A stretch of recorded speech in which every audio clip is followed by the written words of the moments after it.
welcome back. Lovely to have your company this afternoon. I hope things are going well with you.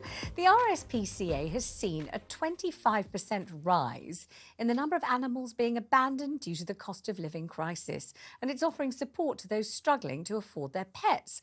Joining me live from Brighton is vet Mark Abraham. Hello, Mark. Hello there. Good evening. Good evening, Vanessa. How are you doing? I'm doing fine, thank you. And it's lovely to have you on the programme. But 25% rise in animals being abandoned. And in all the papers today, they're talking particularly about dogs and puppies just being let go, left on motorways, left just turned out. And you know, we all grew up with that famous advertising slogan, you know, a dog is for life, not just for Christmas. We all know that this is the absolute limit of human behaviour when you abandon a family dog. So what would you like to say about it that isn't just, oh my God, this is awful? Well, there's two types of abandonment, I think. There's one, as you say, you know, chucking dogs out of cars and motorways and abandoning them in the true sense of the word. And then I think there's the relinquishment one where people, as an act of love, abandon them into rescue to be looked after better because they're prioritising their dog or cat or any other pet's welfare. So I think we have to really decide what type of abandonment there is. But yeah, it's all very sad. And I think there's two major factors. One is obviously the cost of living crisis, and people are struggling to pay their bills, feed their families' mouths, let alone their pets' mouths.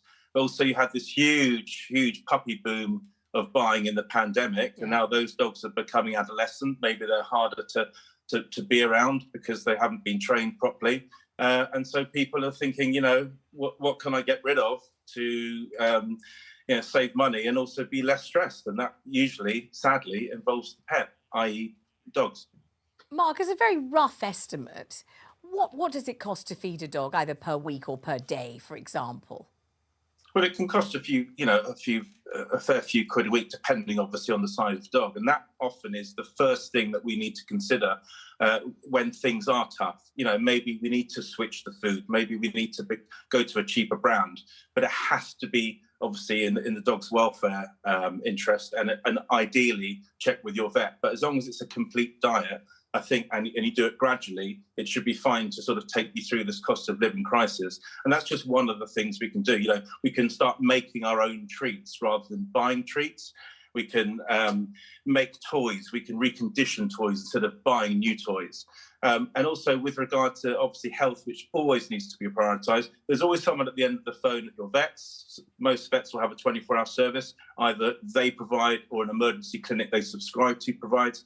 A lot of pet insurance companies now provide helplines, prevent problems from happening in the first place. So worming, flea treatments, vaccinations, obviously, brushing teeth, grooming your own dog so you detect problems early. Avoid doing DIY treatments because that obviously ends in disaster. Cheaper medications, for example, online vet pharmacies are better sometimes and more cost effective than going to your vet. And are now a well-recognised resource of treatments. And some vets will also offer payment plans and be sympathetic. And at the end of the day, there's also always charities like the PDSA who can often help too.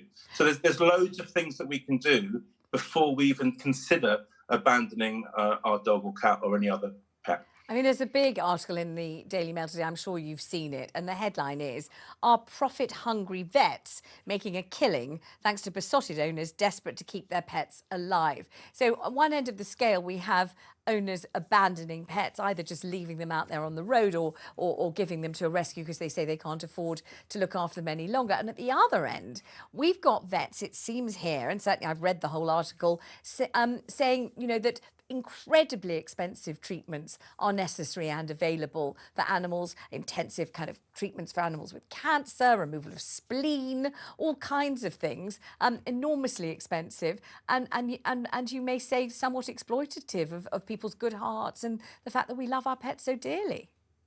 I think my response to that is obviously pet insurance is recommended by all vets to cater for some of these most expensive treatments, most expensive, often life-saving surgeries.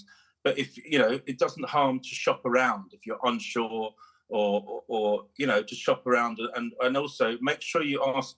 You know, most vets will give options and they'll give estimates with those options. So again, it's all about communication. It's all about having those conversations.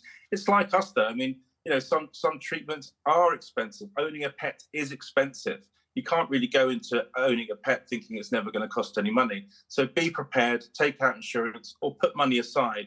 But veterinary treatments, especially surgery, can be costly. But, be the responsible pet owner and be prepared and prioritise your pet's welfare. It's all it's all under the umbrella of responsible pet ownership. Actually, it's a terribly sad subject, isn't it? Because people are so devoted to their animals. Some people are very lonely. For some people, that's the contact in their lives. That's the key and crucial relationship of their lives. And in fact, not very long ago, just very soon after I came to Talk TV, and we had a call from a nurse. Well, she'd been a nurse all her life, now a pensioner, really struggling on the amount of money that she gets every week. She has a beloved cat, and she said that a very kind neighbour took over paying for her cat food because otherwise she would have had to think about somehow, rehoming her cat. But her cat was kind of the centre of her life and centre of her social life and her kind of, imaginative life. This was her great companion and her, her absolutely adored kind of object of her love. So to have to get rid of a dog, a cat, or any other pet because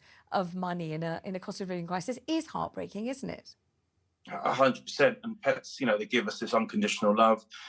Cats, dogs, rabbits, you name it. We're a nation of animal lovers, and ideally we want to keep those animals as members of our family. Times are very hard, and as I say, there are many options to explore. Maybe it is a kind neighbour, maybe it is a charity, maybe it's a PDSA, but there are options out there that can just determine to sort of keep you with your pet. I mean, I work very closely with Edinburgh Dog and Cat Home, who provide food banks. I mean, they provided pet food banks, for pets before the cost of living crisis. Really? And I've been to them, and people would rather feed their pet than feed themselves. Mm-hmm. That's a very common thing to hear. So, but also Edinburgh Dog and Cat Home and many other charities in the UK try and keep those pets with their families. But as I say, if someone does come to the rescue shelter and abandons their pet to be rehomed, it can be seen as an act of love, that they're prioritising their pet's welfare and they just can't look after themselves and would rather it was looked after by someone who can. And I just want to say, we've mentioned the RSPCA already. They have a fantastic resource on their website, rspca.org.uk/cost of living, with loads of tips, loads of advice, loads of phone numbers. So give it a good read, and that applies to dogs, cats, rabbits, and also exotics. We often forget exotics. Now, snakes, lizards, bearded dragons, they require terrariums. That requires extra heat, extra light. Of course, with the energy bills, that's also going to shoot up, and a lot of these animals are potentially going to be abandoned. So there's something for everyone on that website, the RSPCA website. I'd recommend everyone who's struggling or maybe struggling or possibly struggling in the future to have a look and be prepared. There are many options before you have to abandon your pet. Even if you do, hopefully the rescue shelter will rehome them to someone who can look after them better, or maybe even foster them until you're in a much better situation and you can take them back again. Mark, thank you very much indeed.